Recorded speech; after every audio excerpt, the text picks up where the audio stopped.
Welcome to மகுடம் படிப்பகம் students. நம்ம தமிழ்நாட்டின் விடுதலை போராட்டம் சொல்லி யூனிட் 6 நம்ம கண்டினியூஸா பார்த்துட்டு இருக்கோம். அதுல இது பார்ட் 3 வீடியோ. ஓகேவா? நான் முடிஞ்ச அளவுக்கு நான் ஸ்பீடா கொடுக்க நான் ட்ரை பண்றேன். உங்களுக்கு ரெகுலரா வீடியோஸ் கண்டிப்பா வரும். ஓகேவா? நம்ம போன கிளாஸ்ல 2வது பார்ட்ல என்ன பார்த்திருந்தோம்? அந்த எம்எம்எஸ் மெட்ராஸ் மகாஜன சபை எப்படி உருவாச்சு, அதை தொடர்ந்து வந்த ஐஎன்சி கட்சி எப்படி உருவாச்சு, அந்த ஐஎன்சிக்கான அடித்தளம் எப்படி இருந்துச்சு, அதோட ஒரு 2 மீட்டிங்ஸ் வரைக்கும் பார்த்துருந்தோம். அதுக்கு முன்னாடி ஃபர்ஸ்ட் பார்ட்ல மெட்ராஸ் நேட்டிவ் அசோசியேஷன், ஏன்னா நமக்கு விடுதலை போராட்டங்கிறப்போ அந்த மெட்ராஸ் சார்பா என்னென்ன கட்சிகள் இருந்துச்சு, என்னென்ன அமைப்புகள், அதோட பங்களிப்பு என்னன்னு பார்த்துட்டு அப்படியே நம்ம ஐஎன்சிக்குள்ள வந்தோம்னா ஒரு கோர்வையா இருக்கும், உங்களுக்கு புரிதலா இருக்கும். ஓகேவா? 2வது மாநாடு வரைக்கும் பார்த்துருந்தோம். இந்த வீடியோல என்ன பார்க்க போறோம்னா இந்த 3வது மாநாடுல இருந்து பார்க்குறோம். அப்படியே இந்த காங்கிரஸோட மீட்டிங்ஸ் என்ன, அந்த மீட்டிங்ல நம்ம தலைவர்கள், தமிழ்நாட்டு சேர்ந்த தலைவர்கள், ஏன்னா இது யூனிட் 6 நம்ம நிறைய சொன்ன மாதிரி யூனிட் 6ல தமிழ்நாட்டு தலைவர்களோட பங்களிப்பு எவ்வளவு இருக்குங்கிறது தான் மெயின். நமக்கு ஐஎன்எம்னா மொத்தமா படிக்கலாம், இதுலயுமே நம்ம அங்கங்க டச் பண்ணுவோம். இருந்தாலும் ஐஎன்எம்ல நல்லா ஃபோக்கஸ் பண்ணலாம். இங்க தமிழ்நாட்டு சேர்ந்தவங்க என்னென்ன ரோல் பண்ணியிருக்காங்கிறது நம்ம மெயினா பார்த்துட்டே இருந்தா மட்டும்தான் நமக்கு இதுல சிலபஸ் கவர் ஆகும். ஒவ்வொரு மாநாடு பார்க்குறோம், அந்த மாநாட்டுல எந்தெந்த தலைவர்கள், நம்ம தமிழ்நாட்டை சேர்ந்த தலைவர்கள் என்னென்ன முக்கிய பங்களிப்பு எடுத்திருக்காங்கிற மாதிரி தான் கேட்டிருக்காங்க. நான் அந்த ப்ரூஃபும் இன்னைக்கு காட்டுறேன். ஓகேவா? அப்புறம் ஒவ்வொரு மாநாடு நடக்கிறப்ப ஒவ்வொரு இயர் வரும். அந்த இயருக்குள்ள உங்களுக்கு ஏதாச்சும் இந்த சுதந்திர போராட்டத்தில் முக்கியமா நடந்திருக்கா, காந்தி ஏதாவது கொண்டு போயிருக்காரா, அந்த காந்தி போராட்டத்துல யாரெல்லாம் பங்களிச்சாங்க அப்படிங்கறதும் நம்ம வரிசையா பார்த்துட்டு போனோம். ஓகேவா? இப்போ 3வது மாநாடு. 2வது மாநாடு 86ல நடந்துச்சு. 3வது மாநாடு 87ல நடந்துச்சு. எப்போனா டிசம்பர்ல. இந்த மாநாடு மேக்சிமம் டிசம்பர்ல தான் இருக்கும். ஓகேவா? இது நல்லா மனசுல வச்சுக்கோங்க. ஓகே, இது எங்க நடக்குதுன்னா மெட்ராஸ்ல ஃபர்ஸ்ட் டைம் எப்போ மாநாடு நடந்துச்சு. ஓகேவா? மெட்ராஸ்ல ஃபர்ஸ்ட் டைம் எப்போ மாநாடு நடந்துச்சு அப்படின்னு கேட்டாங்கன்னா 1887ல தான். ஓகேவா? எங்கன்னா 1000 விளக்கு அப்படிங்கிற இடத்துல, 1000 விளக்குங்கிற இடத்துல மக்கீஸ் தோட்டம், நம்ம சொல்லுவோம்ல 1000 விளக்கு தொகுதி அப்படின்ட்டு, அங்கதான் மக்கீஸ் தோட்டம்ங்கிற இடத்துல நடந்திருக்கு. யார் தலைமை தாங்கினாங்க அப்படின்னா பத்ருதீன் தியாப்ஜி. நான் தமிழ்ல எழுதுனேன்.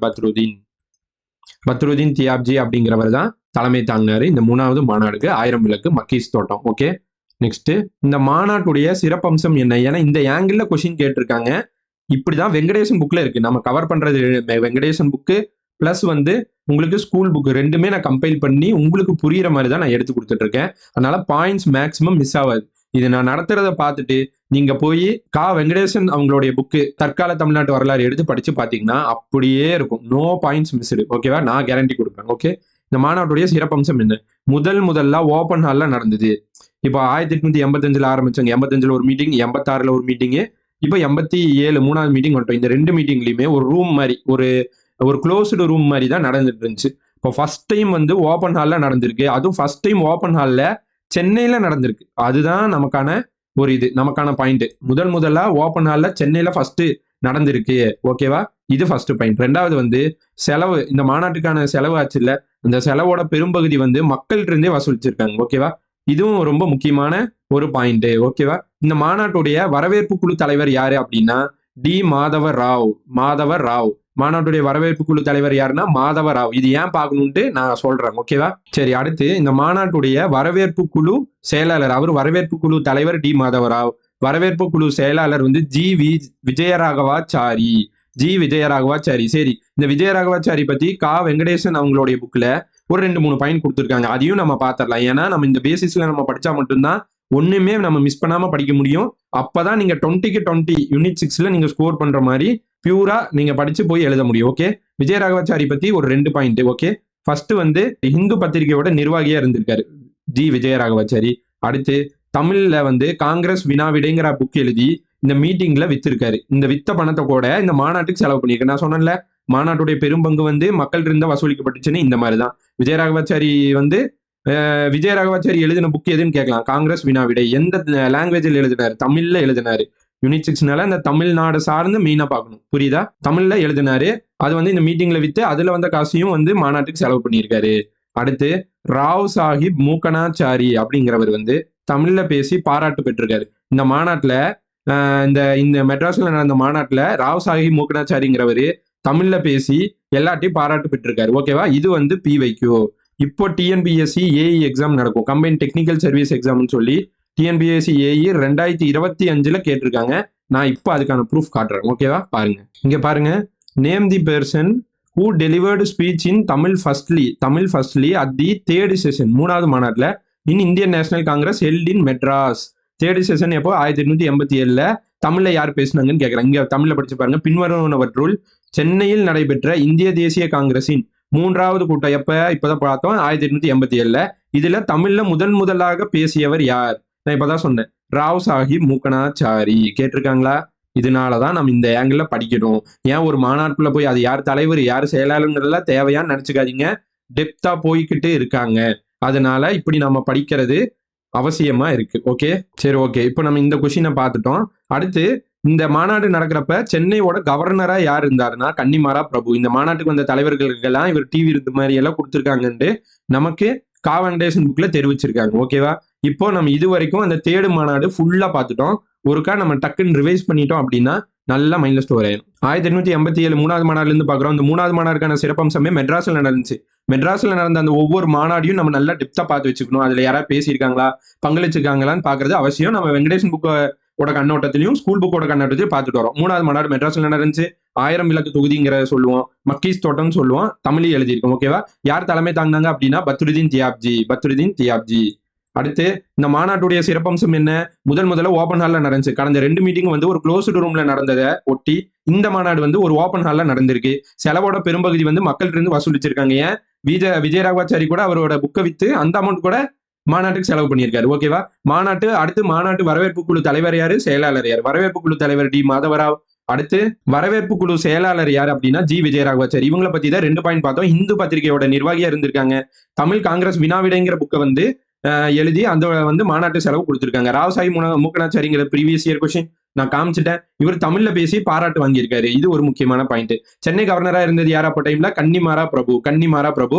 இவர் தான் வந்து நிறைய பேருக்கு அந்த விருந்தெல்லாம் கொடுத்திருக்காங்க இந்த மாநாட்டுக்கு வந்தவங்க. இதோட நம்ம 3வது மாநாடு பார்த்துட்டோம். அடுத்து என்ன அந்த வெங்கடேசன் புக்ல அப்படியே லைனா கொடுத்திருக்காங்க அப்படின்னா நம்ம தமிழ்நாட்டு சார்ந்த தலைவர்கள் எந்தெந்த காங்கிரஸ், அதாவது காங்கிரஸோடைய ஐஎன்சி, இந்தியன் நேஷனல் காங்கிரஸ், இந்திய தேசிய காங்கிரஸ் உடைய மாநாடுக்கு எந்தெந்த மாநாட்டுக்கெல்லாம் தலைமை தாங்கியிருக்காங்க நம்ம தமிழ்நாடு சேர்ந்த தலைவர்கள் அப்படிங்கிறத ஒரு 2 பாயிண்ட் கொடுத்திருக்காங்க. அதையும் நம்ம பார்க்கணும். 1920 நாக்பூர்ல நடந்த காங்கிரஸ் மாநாடு.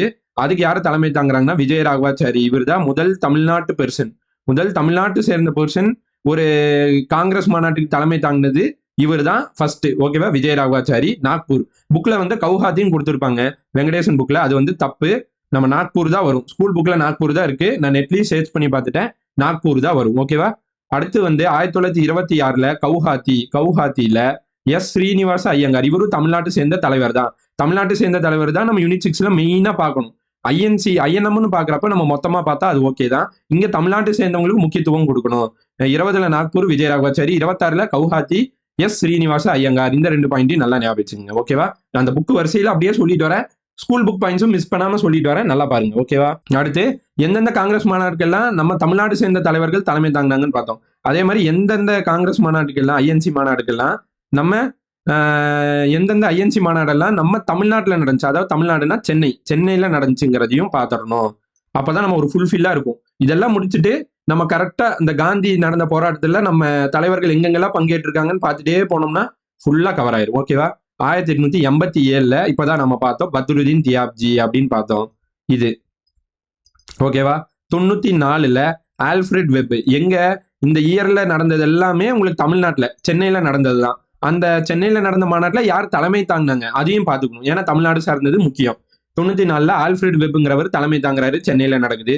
98 ஆனந்த் மோகன் இங்கே எழுதியிருக்கேன். 98 இதுவும் சென்னையில் நடக்குது. ஆனந்த் மோகன் அவங்க தலைமை தாங்குறாங்க. அடுத்து 1903 லால் மோகன் அப்படிங்கிறவரு. இவர் ஆனந்த மோகன், இவர் லால் மோகன், அண்ணன் தம்பி மாதிரி ஞாபகம் வச்சுங்க. இவர் 98, இவர் 903. ஓகேவா? லால் மோகன் போஸ் இதுவும் சென்னையில நடக்குது. 908 ராஷ் பிஹாரி கோஸ். ஓகேவா? இதுவும் வந்து சென்னையில் தான் நடக்குது. ஓகேவா? 1908. 1914 புபேந்திர போஸ் அப்படிங்கிறவரு இங்க வந்து சென்னையில தலைமை தாங்குறாரு. ஓகேவா? இது மொத்தம் 7 மாநாடு வரும். ஓகேவா? இன்னொன்னு நான் காட்டுறேன். இன்னொன்னு பாருங்க. கடைசியா 1927 எம்ஏ அன்சாரி சென்னையில வந்து நடந்த மாநாட்டுக்கு வந்து தலைமை தாங்கியிருக்காரு. ஓகேவா? மொத்தம் 7 மாநாடு சென்னையில நடந்த கவுண்ட் கூட பாக்கணுங்க. கவுண்ட் 7ங்கிறது நம்ம நல்ல மைண்ட்ல ஸ்டோர் பண்ணிக்கணும். 7 மாநாடு சென்னையில நடந்திருக்கு. ஓகேவா? அந்த சென்னையில் நடந்ததுல யார் யார் தலைமை தாங்கினாங்கிறது பார்த்துட்டோம். இதுக்கு நான் ஷார்ட்கட்டும் நான் சொல்றேன் பாருங்க. இது பாருங்க. 1903 கடைசியா நடந்தது எப்போ? 1927. நீங்க பாருங்க 1903ங்கிறத நீங்க சென்டரா வச்சுக்கணும். 1903 இருந்து மேல போனாலும் சரி, கீழே வந்தாலும் சரி, ஒரே நம்பர் தான் வரும். பாருங்க 1903 சென்டரா வச்சுட்டு 847 வந்துருச்சா? 847. அப்ப மேல போனாலும் 847 தான், கீழே இறங்கினாலும் பாருங்களேன் 84, இங்கேயும் 7 தான் வரும். உங்களுக்கு 1927 வருது இல்லையா, அங்கேயும் 7 தான் வரும், இங்கேயும் 847 தான். இப்ப 3 நடுவுல வச்சுட்டு மேல போனாலும் 847 தான், கீழே வந்தாலும் 847 தான். அப்ப 8னா 1898, 1894, 4னா 7னா 1887. யார் யார் தலைமை தாங்கினாங்க அப்படியே பாத்துக்கங்க. 1908, 4, 7. திருப்ப 8னா ராஸ் பிகாரி கோஸ், 4னா பூபேந்திர போஸ், அடுத்து 27ல அன்சாரி அப்படிங்கிறவர் இருந்திருப்பார். 847 ஞாபகம் வச்சுங்க. மொத்தம் 7 மாநாடு தான் நடந்திருக்கு சென்னையில. பாத்துங்க 7 மாநாடு தான் நடந்திருக்கு. 7லயே முடியுது பாருங்க. 847 7 மாநாடு. ஓகேவா? நல்ல மைண்ட்ல ஸ்டோர் ஆச்சா? பாத்துட்டோமா? அடுத்துங்க இந்த காங்கிரஸ் ஆரம்பிச்சிருக்காங்களே இந்த ஐஎன்சிலேயே, இதுலயே வந்து ஒரு 2 பிரிவா இருப்பாங்க. ஒன்னு வந்து மிதவாதிகள் அப்படின்னு சொல்லுவாங்க. மிதவாதிகள் அப்படின்னா மாட்ரேட்ஸ் அப்படின்னு சொல்லுவாங்க. இங்கிலீஷ் மீடியம் ஸ்டூடெண்ட்ஸ் நான் எழுதிட்டேன். ஓகேவா? மிதவாதிகள் மற்றும் தீவிரவாதிகள் அப்படின்னு சொல்லி 2ஆ இருக்கும். தீவிரவாதிகள் அப்படின்னா எக்ஸ்ட்ரீமிஸ்ட் அப்படின்னு சொல்லுவாங்க. ஓகேவா? இங்கிலீஷ்ல. மிதவாதிகள் அப்படின்னா உங்களுக்கு வந்து மாட்ரேட்ஸ்ன்னு சொல்லுவாங்க. அது யார் சார் மிதவாதிகள், யாரு தீவிரவாதிகள் அப்படின்னா, மிதவாதிகள்னா பிரிட்டிஷ்ட போய் கோரிக்கை மட்டும்தான் வைப்பாங்க. ஆரம்ப காலத்துல இந்த ஐஎன்சி ஆரம்பிச்சது இல்ல 85ல, அதுல ஆரம்ப காலத்துல இருந்த தலைவர்கள் மேக்சிமம் வந்து மிதவாதிகள் தான். ஓகேவா? மாட்ரேட்ஸ் தான். இவங்க என்ன பண்ணுவாங்கன்னா, பிரிட்டிஷ்ட போய் சும்மா கோரிக்கை வைப்பாங்க. ஓகேவா? கோரிக்கை வைப்பாங்க. பிரிட்டிஷ் வந்து அதை நிறைவேற்றுதோ இல்லையோ, பிரிட்டிஷ்ட வந்து எதுவுமே கேட்க மாட்டாங்க, வற்புறுத்த மாட்டாங்க, மிதமா நடந்துப்பாங்கன்னு சொல்லுவாங்களா, அதுதான் மிதவாதிகள். போய் கோரிக்கை வைக்கிறது தான். அவங்க செஞ்சாலும் சரி, செஞ்சு தரலினாலும் சரி, அவங்க சொல்றதுக்கும் சப்போர்ட் பண்ணுவாங்க. எதுவுமே வந்து ரொம்ப வல்கரா போய் எனக்கு கொடுத்தே ஆகணும்னு போய் வற்புறுத்தி எல்லாம் கேட்க மாட்டாங்க. ஓகேவா? வற்புறுத்தி எல்லாம் கேட்கவே மாட்டாங்க. சிம்பிளா போய் கேட்பாங்க, தராங்களா இல்லையான்னு கோரிக்கை மட்டும் வைப்பாங்க. அப்புறம் அந்த மாநாடெல்லாம் வந்து டிசம்பர்ல நடக்கும். ஐஎன்சி மாநாடு நீட்டா ஒரு சின்ன ஹால் பிடிச்சிட்டு, நீட்டா வந்து இங்கிலீஷ்ல பேசிட்டு, லோக்கல் லாங்குவேஜ்லயும் பேச மாட்டாங்க, நீட்டா வந்து இங்கிலீஷ்ல பேசிட்டு, அவ்வளவுதான். அந்த வருஷத்துல வர அந்த டிசம்பர் தான் அவங்களுக்கு அந்த கட்சி இருக்கிறதே தெரியும். அந்த மாதிரி சிம்பிளா போயிட்டு இருப்பாங்க. அவங்கதான் மிதவாதிகள். ஓகேவா? இன்னொன்னு 2 பிரிவா இருந்தாங்கன்னு சொன்னல. இன்னொன்னு வந்து தீவிரவாதிகள் எப்படி அப்படின்னா, எனக்கு நீ கொடுத்தே ஆகணும், கோரிக்கை போய் வைப்பாங்க, வலுவா போராட்டம் எல்லாம் பண்ணுவாங்க, நீ கொடுத்தே ஆகணும்னு சொல்லி போராட்டம் பண்ணுவாங்க, தீவிரமா இருப்பாங்க, வந்து வட்டார மொழியிலே பேசி அதை கொண்டு போவாங்க, எல்லாத்தையும் ரீச் பண்ண வைப்பாங்க, அந்தந்த தாய்மொழியில பேசி எல்லாத்தையும் கொண்டு போவாங்க, போராட்டங்கள் அதிகமா பண்ணுவாங்க, வற்புறுத்துவாங்க பிரிட்டிஷ் நீ கொடுத்தே ஆகணும்னு சொல்லி. இவங்க கொஞ்சம் வந்து ரொம்ப தீவிரமா இருப்பாங்க, அதனால தீவிரவாதிகள். ஓகேவா? எக்ஸ்ட்ரீமிஸ்ட். மிதவாதிகள்னா மிதமா போய் என்ன ஏது அப்படிங்கிற மாதிரி வரும். இதை மட்டும் நீங்க நல்லா ஞாபகம் வச்சுக்கங்க. ஓகேவா? இந்த 2 பிரிவுல ஃபர்ஸ்ட் பிரிவான மிதவாதிகள், ஐஎன்சில இருந்து 2 பிரிவுல ஃபர்ஸ்ட் இந்த பிரிவு மட்டும் நம்ம இப்ப பார்க்கலாம். ஓகேவா? மிதவாதிகள். சரி, மிதவாதிகள்னு சொல்றீங்க. இந்த மிதவாதிகள் யாரை ஃபாலோ பண்றவங்க மிதவாதிகள்னு சொல்றாங்கன்னா, கோபாலகிருஷ்ண கோகுலேவை பின்பற்றுனவங்க, ஃபாலோ பண்றவங்க மிதவாதிகள் என்று அழைக்கப்படுகிறார். ஓகேவா? ஆரம்ப கட்ட தலைவர்கள் 85ல ஆரம்பிச்சப்ப ஆரம்ப கட்ட தலைவர்கள் எல்லாருமே மிதவாதிகளா தான் இருப்பாங்க மேக்சிமம். ஓகேவா?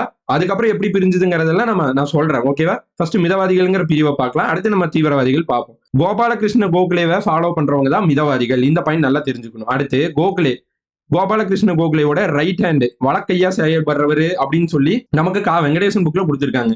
ரைட் ஹேண்டா செயல்பட்ட தமிழ்நாட்டை சேர்ந்த தலைவர், இதுதான் முக்கியம். தமிழ்நாட்டை சேர்ந்தவங்க ரொம்ப முக்கியம்.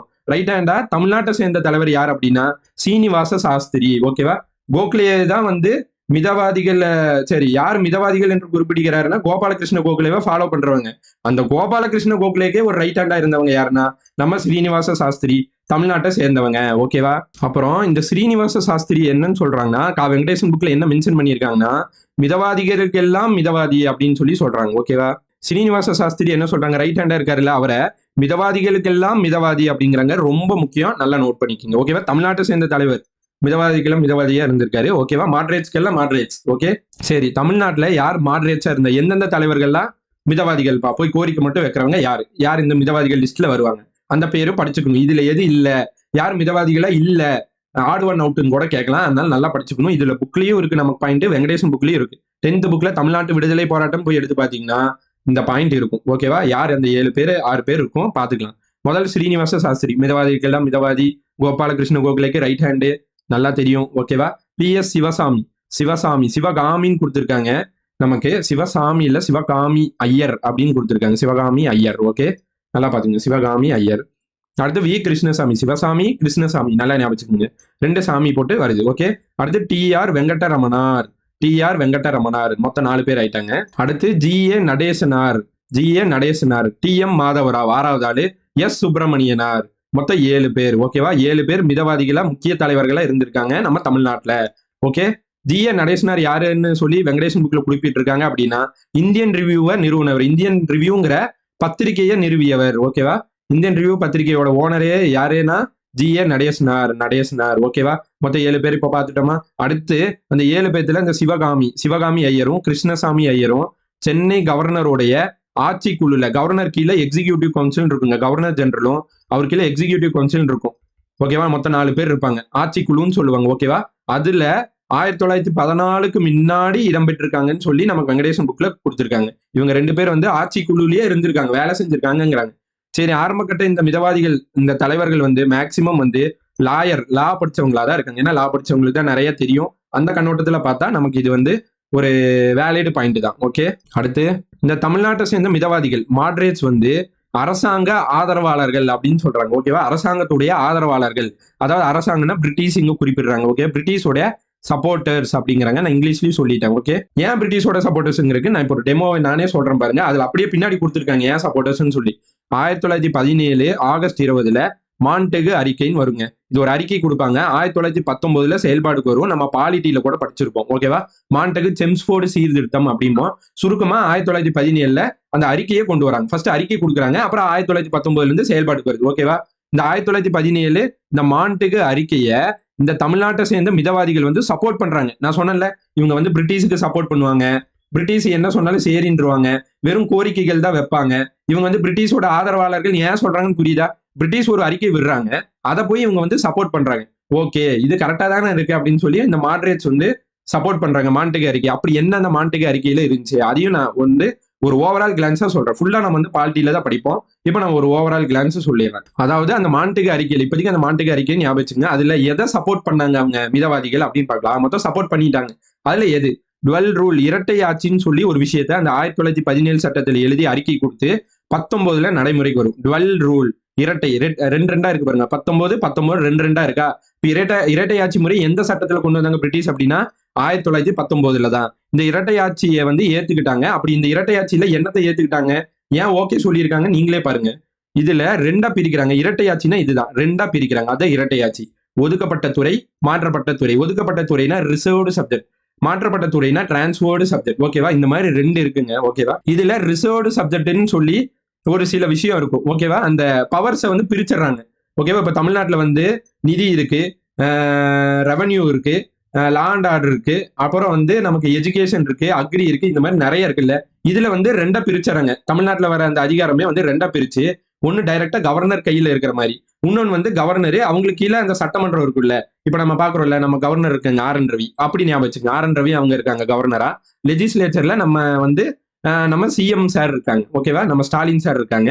2 பேர் இருக்காங்களா? அப்போ இங்க கவர்னர் மட்டும் தனியாலாம் ஞாபகம் வச்சுங்க. ஆர்.என். ரவி சார் மட்டும் தனியா, கவர்னர் மட்டும் தனியா ஒரு சைடு. ஓகேவா? கவர்னரோட சேர்த்து இந்த சட்டமன்றம் ஸ்டாலின் சார் எல்லாம் சேர்ந்து ஒரு சைடு. உங்களுக்கு புரிதலுக்காக எக்ஸாம்பிளுக்கு சொல்றேன். ஓகேவா? அப்போ இந்த கவர்னருக்கு மட்டும் தனியா இந்த ஆர்.என். ரவி சார் இருக்காங்களா, இந்த கவர்னர், அவங்களுக்கு மட்டும் தனியா வந்து ரிசர்வ்டு சப்ஜெக்ட்னு கொடுத்துறாங்க. ஓகேவா? பிரிட்டிஷ்ல வச்சு இமேஜின் பண்ணி பாருங்க, உங்களுக்கு புரியறதுக்காக சொல்றேன். ரிசர்வ்டு சப்ஜெக்ட்ல அப்படி என்ன இருக்குன்னா, பினான்ஸ், இந்த நிதி, வர வருவாய், லா அண்ட் ஆர்டர், அதாவது சட்டம் மற்றும் ஒழுங்கு, இதெல்லாமே இந்த ரிசர்வ்டு சப்ஜெக்ட்னு சொல்லி இந்த லிஸ்டுக்குள்ள போட்டு இதுக்கெல்லாம் கவர்னருக்கு மட்டும்தான் பவர், கவர்னர் மட்டும்தான் இதுல வந்து என்ன ரூல்ஸ் போடணும்னாலும் கவர்னருக்கு தான் பவர் இருக்குது, இதுல பணம் எடுக்கனாலும் கவர்னருக்கு தான் பவர் இருக்குன்னு கவர்னர்கிட்ட மட்டும் தனியா கொடுத்துறாங்க. இது கவர்னர் தனியா இருக்காங்க. இன்னொன்னு என்ன, இரட்டையாட்சியில ஒண்ணு சொல்லிட்டேன். இன்னொன்னு என்னன்னா மாற்றப்பட்ட துறை, டிரான்ஸ்போர்ட் சப்ஜெக்ட்ல இந்த கவர்னர் ஆர்.என். ரவி அவங்க இருக்காங்களா கவர்னர், அவங்களும் சட்டமன்றம், நம்ம சட்டமன்றம் இருக்குல்ல, ஸ்டாலின் சாரோடைய சட்டமன்றம் அவங்க. ஓகேவா? கவர்னரும் இந்த ஸ்டாலின் சாரோடைய சட்டமன்றம், இவங்க 2 பேர் சேர்ந்து முடிவெடுக்க சில துறைகள் கொடுத்துறாங்க. எஜுகேஷனு ஒண்ணுமே இல்லாதது இல்லைங்க.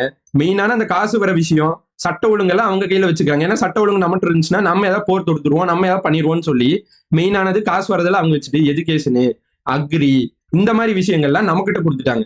இதுல வந்து கவர்னரும் இந்த கவர்னர் கீழே இருக்கிற இந்த சட்டமன்றமும் வந்து இதுல முடிவெடுக்கலாம் அப்படின்னு. ஒரு ஒண்ணுமே இல்லாத விஷயத்துக்கெல்லாம் நம்ம முடிவெடுக்கலாங்கிற மாதிரி கொடுத்துட்டு மாற்றப்பட்ட துறைகள்ட்டு ஒதுக்கப்பட்ட துறைகள்ல நல்ல பவரான டிபார்ட்மெண்ட்ல எடுத்து இவர் கீழே வச்சிடுறது. இதுக்கு போய் அவங்க சப்போர்ட் பண்ணியிருக்கான். அப்ப நம்மகிட்ட ஒண்ணுமே பவர் இல்லாம நம்மள சும்மா சட்டமன்றத்துல சேர்க்கிறான். ஆனா இதுக்கு வந்து என்னன்னா மிதவாதிகள் சப்போர்ட் பண்ணியிருக்காங்க. ஓகேவா? இதுக்குதான் அவங்க போய் சப்போர்ட் பண்ணியிருக்காங்க. உங்களோட புரிதலுக்காக, ஏன் எதுக்காக போய் சப்போர்ட் பண்ணாங்க, ஏன்னா புக்ல வந்து வெங்கடேசன் புக்ல இரட்டையாட்சியை ஏற்றுக்கொண்டனன்னு இருக்கு. உங்களுக்கு இரட்டையாட்சி ஏற்றுக்கொண்டாங்கன்னா எதுக்கு ஏத்துக்கிட்டாங்க, அதுல என்னதான் இருக்கு, ஏன் மிதவாதிகளை எல்லாரும் வந்து இப்படி சொல்றாங்க பிரிட்டிஷ் ஆதரவாளர்கள்னு உங்களுக்கு தெரியணும். அதுக்காக நான் சிம்பிளா சொன்னேன். இந்த ஆக்ட்ல நிறைய எழுதியிருப்பாங்க, நான் இந்த 2 மட்டும் சொல்லிட்டேன். ஓகேவா? அடுத்து பாருங்க, ஏன் சப்போர்ட்டர்ஸ் இல்லைன்னு இன்னொரு பாயிண்ட் இருக்கு. ஸ்ரீனிவாச சாஸ்திரின்னு பார்த்தோம்ல, மிதவாதிகளுக்கெல்லாம் மிதவாதின்னு சொல்லி, அவரு அந்த ரவுலட் சத்தியகிரகம்னு ஒண்ணு வருங்க. இதுவும் 1919 தான் வரும். ரவுலட், சிட்னி ரவுலட்னு சொல்லி ஒருத்தர் எழுதியிருப்பார். இந்த ரவுலட் சட்டத்துல என்ன எழுதியிருப்பாங்க அப்படின்னா, ஒருத்தர் சந்தேகத்துக்குரியதா இருக்கானா அவனை விசாரணை பண்ணாம கைது செய்யறது. அப்புறம் வாரண்ட் வச்சுதான் ஒருத்தனை கைது பண்ணணும், வாரண்டே இல்லாம கைது பண்றது, விசாரணையே இல்லாம அவனை பிடிச்சி ஜெயில போடுறது, இந்த மாதிரி ரொம்ப வன்முறைத்தனமான இது பண்ணிட்டு இருந்தாங்க. போலீஸை வச்சு பிரிட்டிஷ் அடக்குமுறையே பண்ணிட்டு இருந்தாங்க. அதுக்கு பேர் தான் ரவுலட் சட்டம். அது போட்டவரே ரவுலட்டுங்கிறவர் தான் 1919. இதுக்காக சத்தியாகிரகம் பண்ணலான்னு இருப்பாங்க காந்தி. ஆனா இங்க இந்த மிதவாதிகள் இருப்பாங்களா தமிழ்நாட்டுல இனிஷியலா, அவங்க வந்து நான் இதுக்கெல்லாம் சப்போர்ட் பண்ணலன்னு சொல்லி அவங்க அப்படியே தட்டி கழிச்சிடுறாங்க. ஓகேவா? அப்ப இந்த ரவுலட் சத்தியாகிரகத்துக்கு வந்து இந்த ஸ்ரீனிவாச சாஸ்திரிங்கிறவர் வந்து சப்போர்ட் பண்ணல, மிதவாதிகள் சார்பா சப்போர்ட் பண்ணல. இந்த மாதிரி கொடுமையான சட்டம் காந்தி வாங்கங்கிறாரு, இவரு இல்ல நான் சப்போர்ட் பண்ணல, நாட் சப்போர்ட்டட்ன்ட்டாங்க. அப்ப நல்லா தெரிஞ்சுக்கங்க, தமிழ்நாட்டை சேர்ந்த மிதவாதிகள் தலைவர் வந்து ரவுலட் சட்டத்துக்கு வந்து சப்போர்ட் பண்ணாங்களான்னா கிடையாது, ரவுலட் சத்தியாகிரகத்துக்கு வந்து சப்போர்ட் பண்ணாங்களான்னா நோ கிடையாது. இப்படிதான் கூட்டுற ஃப்ரேம் பண்ணுவாங்க. அதனால காந்தி என்ன பண்ணிட்டாருன்னா, காந்தி வந்து ரவுலட் சத்தியாகிரகம் நடத்தினாரு. இந்த மிதவாதிகள், தமிழ்நாட்டை சேர்ந்த மிதவாதிகள் சப்போர்ட் பண்ணாதனால இவர் நான் சொன்ன எக்ஸ்ட்ரீமிஸ்ட் தீவிரவாதிகள் வலுக்கட்டாயமா கேட்டு வாங்குறது, அந்த எக்ஸ்ட்ரீமிஸ்டோட ஆதரவை கேட்க போனாரு அப்படின்னு சொல்லி இந்த கூற்ற சொல்லியிருக்காரு. யார் அப்படின்னா டேவிட் அர்னால்டு. இந்த ஃபுல் கூற்று இருக்குல்ல, மொத்தமா சொன்னதே வந்து டேவிட் அர்னால்டுங்கிற ஒரு நபர் தான் கா வெங்கடேசன் புக்ல கொடுத்துருக்கு. அதாவது காந்தி வந்து இந்த தமிழ்நாட்டு மிதவாதிகள் தலைவர் இந்த ஸ்ரீனிவாச சாஸ்திரி அவங்கள்ட்ட போய் கேட்கறாங்க, ஏன்பா இந்த மாதிரி ஒரு கொடுமையான சட்டம் இருக்கு, இந்த மாதிரி விசாரணை பண்ணாமே அரெஸ்ட் பண்றாங்க, யாராச்சும் வந்து சந்தேகத்துக்குரியதா இருந்தா அவங்களையும் பிடிச்சி கைது பண்றாங்க, வாங்க இந்த மாதிரி அடக்குமுறை பண்றாங்க, வாங்க இதுக்கு எதிராக சத்தியாகிரகம் பண்ணலாம், ரவுலட் சத்தியாகிரகம் சொல்லி கூப்பிடுறாங்க. இவங்க சப்போர்ட் பண்ணல, அதனால தீவிரவாதிகளோட ஆதரவை நாடலான்னு போறாங்க அப்படின்னு சொல்லியிருக்காங்க. இந்த கூற்று சொன்னது டேவிட் அர்னால்டு. ஓகேவா ஸ்டூடெண்ட்ஸ்? இப்போ நம்ம டோட்டலா மிதவாதிகள் வரைக்கும் பார்த்துட்டோம். ஓகேவா? இப்போ நம்ம ஒரு கிளான்ஸ் வந்து டக்குன்னு ரிவைஸ் பண்ணிடலாம். நம்ம தமிழ்நாட்டு விடுதலை போராட்டத்தில் 3வது மாநாடுல இருந்து பார்க்குறோம். 3வது மாநாடு வந்து 1887 நடக்குது டிசம்பர்ல இருந்து. மெட்ராஸ்ல 1000 விளக்கு தொகுதியில மக்கீஸ் தோட்டம்ங்கிற இடத்துல நடக்குது. ஓகேவா? ஹெட் யாரு அப்படின்னா பத்ருதீன் தியாப்ஜி. அடுத்து இந்த மாநாட்டில் நடந்த இந்த சிறப்பம்சங்கள்லாம் பார்க்கணும். மாநாட்டோட சிறப்பம்சம் வந்து முதல்ல ஓப்பன் ஹால்ல நடக்குது, அது சென்னையில நடக்குது, அது ஒரு சிறப்பம்சம். செலவு வந்து பெரும்பகுதி வந்து மக்கள்கிட்ட இருந்து வசூலிக்கிறாங்க. மாநாட்டோட வரவேற்பு குழு தலைவரா யார் இருந்தாருன்னா டி மாதவராவ். வரவேற்பு குழு தலைவர் மாதவராவ் அப்படின்னு சொல்லி பார்த்துட்டு இருக்க, நல்ல மைண்ட்ல ஏறிடும். அடுத்து வந்து வரவேற்பு குழு செயலாளரா யார் இருந்தாங்க அப்படின்னா ஜி விஜயராகவாச்சாரி. இவரை பத்தி 2 பாயிண்ட் தான். ஹிந்து பத்திரிகையோட நிர்வாகியா இருந்தாரு. தமிழ்ல வந்து காங்கிரஸ் வினாவிடைங்கிற புக் எழுதுனது யாரு அப்படின்னு கேட்டாருன்னா ஜி விஜயராகவாச்சாரி. அந்த மீட்டிங்ல வந்து இதை செல் பண்ணி இதோட காசும் எடுத்து மாநாட்டுக்கே கொடுத்துறாரு. ஓகேவா? ராசாவி மூக்கனாச்சாரிங்கிறது வந்து ஒரு ப்ரீவியஸ் இயர் கொஸ்டின், இப்போ 2025 கேட்டது. இவர் வந்து தமிழ்ல பேசி அனைவருடையும் பாராட்டு பெற்றிருக்காரு. இவர் தான் முதலியா தமிழ்ல பேசியிருக்காரு. இந்த மாநாட்டுக்கு வந்து நடக்கிறப்ப சென்னை கவர்னரா அப்போ 1887 இருந்தது யார் அப்படின்னா கன்னிமாரா பிரபு. ஓகேவா? இவர் வந்து அந்த விருந்தெல்லாம் கொடுத்திருக்காங்கன்னு சொல்லி நமக்கு புக்ல மென்ஷன் பண்ணியிருக்காங்க. ஓகேவா? அப்புறம் தமிழ்நாட்டு தலைவர்கள் எந்தெந்த மாநாடுகளை தலைமை தாங்கினாங்க அப்படின்னா 1920 மாநாடு, 1926 மாநாடு. 1920 மாநாடுல நாக்பூர்ல நடந்திருக்கு. அதுக்கு வந்து தமிழ்நாட்டை சேர்ந்த முதல் தமிழ்நாட்டை சேர்ந்த தலைவர் எந்த மாநாட்டுக்கு தலைமை தாங்கினாங்கன்னா நாக்பூர் மாநாடுக்கு. யார் அந்த பெர்சன் அப்படின்னா விஜயராகவாச்சாரி. ஓகேவா? இது வந்து நமக்கு ரொம்ப முக்கியம். அடுத்து 1926 கவுஹாத்தில எஸ் ஸ்ரீனிவாச ஐயங்கார் அப்படிங்கிறவரு தலைமை தாங்கியிருப்பாரு. ஓகேவா? நாக்பூர், கவுஹாத்தி, இந்த 2 மட்டும் நல்லா ஞாபகம் வச்சுக்கோங்க. அடுத்து தமிழ்நாட்டுல நடந்த காங்கிரஸ் மாநாடுகள். என்னென்ன காங்கிரஸ் மாநாடு நடந்துச்சு?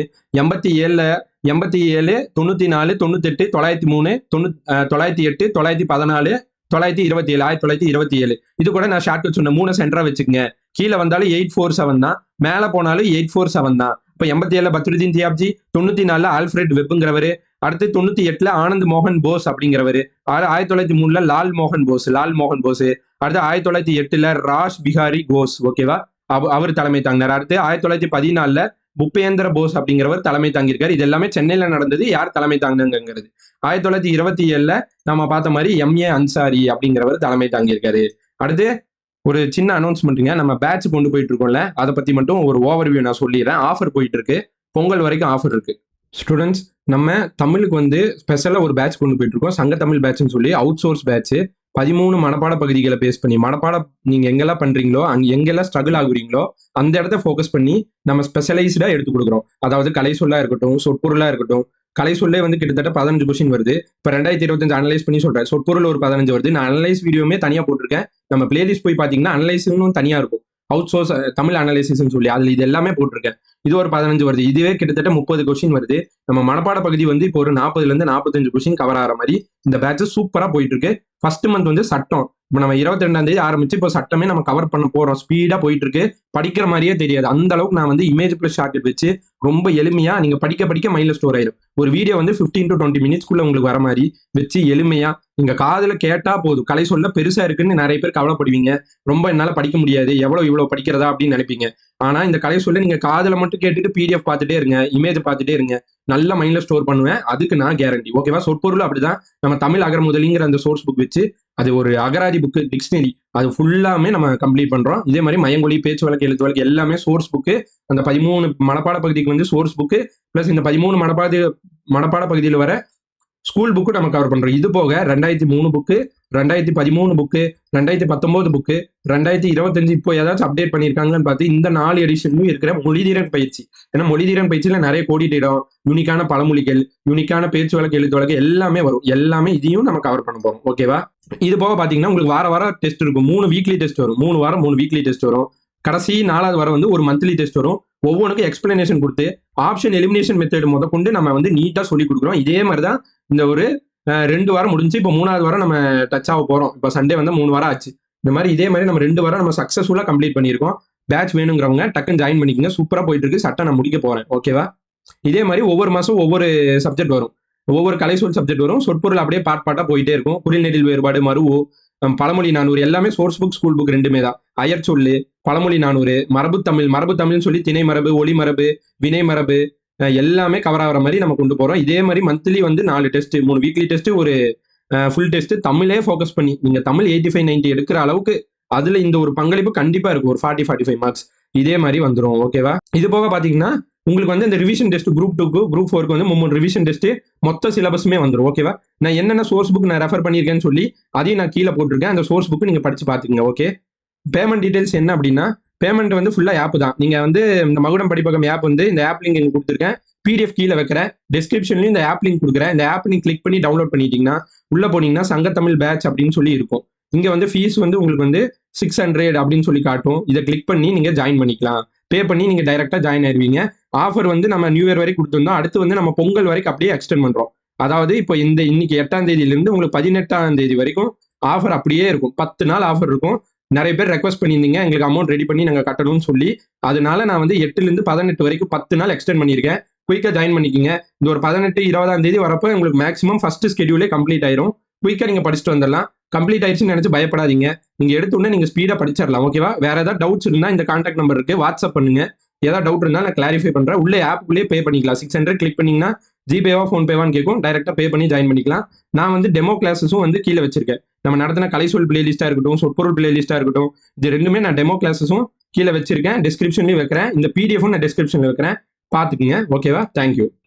அடுத்து நம்ம என்ன பார்த்திருந்தோம்? தமிழ்நாட்டை சேர்ந்த மிதவாதிகள் பார்த்திருந்தோம். கோபாலகிருஷ்ண கோகலே வந்து ஃபாலோ பண்றவங்க தான் மிதவாதிகள். நான் மிதவாதிகள்னா யாருன்னு சொல்லிட்டேன். கோரிக்கை மட்டும் வைப்பாங்க, மிதமா நடந்துப்பாங்க, எதுவுமே போய் வற்புறுத்த மாட்டாங்க. பிரிட்டிஷ்க்கு ஆதரவாளர்களா செயல்பட்டாங்க. தீவிரவாதிகள் அப்படி கிடையாது. போய் வற்புறுத்தி கேட்பாங்க, போராட்டங்கள்லாம் பண்ணுவாங்க, போய் வட்டார மொழியில பேசி எல்லாத்தையும் பரப்புவாங்க. ஓகேவா? கோபாலகிருஷ்ண கோகலேக்கே ரைட் ஹேண்டா இருந்தவர் தமிழ்நாட்டை சேர்ந்த தலைவர் ஸ்ரீனிவாச சாஸ்திரி. ஸ்ரீனிவாச சாஸ்திரி என்னன்னு சொல்லி மென்ஷன் பண்றாங்க, மிதவாதிகளுக்கெல்லாம் மிதவாதி. கோபாலகிருஷ்ண கோகலேயோட ரைட் ஹேண்டு பிளஸ் மிதவாதிகளுக்கு எல்லாம் மிதவாதி. ஓகேவா? இதை நல்லா ஞாபகம் வச்சுக்கோங்க. தமிழ்நாட்டுடைய மிதவாதிகள் யார் யாரு? ஸ்ரீனிவாச சாஸ்திரி, பி.எஸ். சிவசாமி. இதான் மிதவாதிகள் மிதவாதி அவரு. பி.எஸ். சிவகாமி ஐயர்னு வருது, கிருஷ்ணசாமி ஐயர்னு வருது. அடுத்து டி.ஆர். வெங்கடரமணார். அடுத்து ஜி.ஏ. நடேசனார். இவர் யாருன்னா இந்தியன் ரிவ்யூ பத்திரிகை ஆரம்பிச்சவர் ஜி.ஏ. நடேசனார். டி.எம். மாதவராவ், எஸ். சுப்பிரமணியனார். 7 பேர் மிதவாதிகள் இருக்காங்க. இதுல சிவகாமி ஐயரும் கிருஷ்ணசாமி ஐயரும் 2 பேர் வந்து சென்னை கவர்னருடைய அந்த ஆட்சி குழுல எக்ஸிகியூட்டிவ் கவுன்சில்ல பங்கேற்றிருக்காங்க 1914க்கு முன்னாடி.